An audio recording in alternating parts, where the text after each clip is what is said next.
Hey guys, Beauty Vixen here, and today I'm actually going through the good, the bad, the ugly makeup brushes. Those that I've had, those that I'm throwing away, those that I can't bear to let go. From the most expensive to the budget-friendly brushes is today's topic, so stay tuned. Beauty, beauty, beauty, beauty Vixen.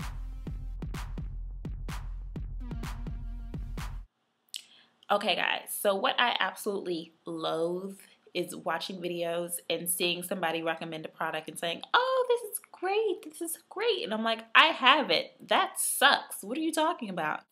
I don't think that you should have to pay for, expensive brushes for them to be soft. There are some good buys out there. You just got to know where to get them. And there are some things that are cheap and they feel cheap. You know which ones I'm talking about.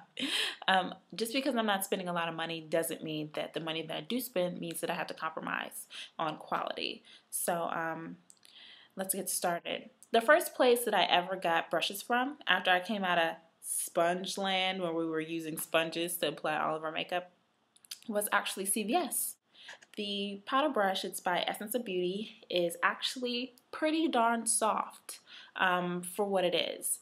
I still use this brush. I have freckles on my shoulders and my chest. So right now I kind of use this to as a body foundation product. They also had some shadow brushes that were dual tipped like this one.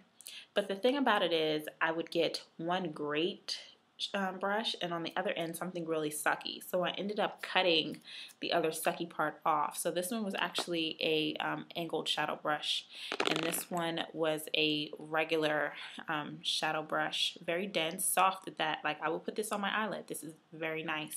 I also had a foundation brush which was pretty good size for store-bought, and on the other end they had concealer that was too small to be a concealer brush, so I ended up cutting off the concealer. I also had this brush too that I used it was too big for my eyes, too dense for crease, but I did like using it underneath my eyes to kind of blend out any concealer or highlighter, and I did cut off the other end, but it took me a while to find something that was comparable to this until I just came to my senses and said, Brittany, you have to stop using this brush and replace it with something else because it's ugly. So I actually replaced this, but I do like these brushes. I would still use these brushes. These are not bad if you're just starting to use brushes and you want something that's easy and cost effective. CVS is a good place to go. I went onto their website. I actually bought the brushes that I thought I would use. This is the concealer brush. I don't know what I'm going to be concealing with this tiny A brush. The smudge brush. It has a sponge tip applicator. It's not brush-like. I use this to actually help adhere my lashes that I don't have on today. I could get this from the dollar store. I didn't have to waste money. I didn't know that they sold these at the dollar store, but I didn't have to waste money on shipping this if it was just going to be regular. This is their eyeshadow brush, which is fairly good. It's soft, it's dense, it's a nice length to it. It's a good handle on a brush for $1. This isn't bad. I had better brushes, but this isn't bad. I still use this, which says a lot about the product. Take it that I only spent $1 on it. It's not a bad brush. I have a couple of these just so I don't have to. I hate seeing girls use the same brush over and over and over again in their makeup. Get some more brushes. So I have about 5 or 6 of these. So and they are actually a really good brush. So I would recommend these. These get a gold star. Okay. This is the brush comb dual tip. Do I even need to rate these? Do I even really use this? I don't. Do I really even use this on my lashes? I don't. It's just something to look cute with. This right here is their defining eyeshadow brush. I liked this, honestly. So this was actually very helpful for me. It helped me pack in color into my crease and kind of add more definition towards the outside without just totally attacking my eye with too much shadow. So this was the liquid eyeliner brush, and it was okay when I got it. I wasn't a very big liquid eyeliner fan. I like pencil liners, but now that I have a good brush, it was okay. This one is hard. For $1 to get a brush like this, it is good. But I recommend putting maybe some conditioner on it after you wash it, just to soften it up a little bit.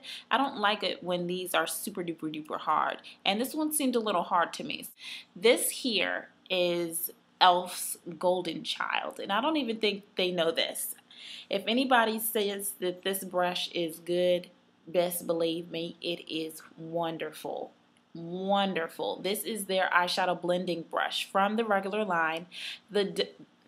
Okay, if you need a blending brush, the brush needs to be fairly longer than your average brush, and it needs to be dense. Look at that. This is great. This is a 12, a 14, a 15. It's off the 1 to 10 Richter scale. This is awesome. Get this brush if you need to blend out colors. Elf $1 blending brush. Greatness. Now this is where Elf really effed up. What is this? If you see anybody anywhere using this brush, reviewing this brush, and tell you that it's great, smack them with it. Smack them with it. This feels like Brillo Pad Raccoon rubbing on my face. This is the hardest brush. This is their e.l.f. $1 powder brush. This is the hardest brush I've ever felt in my life. This is the bronzing brush. This is the second hardest brush that I've felt in my life. This is horrible. If you see any brush with that red bristle coming out, run from it. I'm getting a stomach ache just thinking about putting this on my face. This isn't even good enough to wash my dishes with. I'm afraid that this would scrape my non-stick pans. This is an X. No. No, no, no, no, no, no, no. No. Take these out of your shopping cart. Do not buy these. Horrible. Don't. I still have more brushes, so make sure you watch part 2.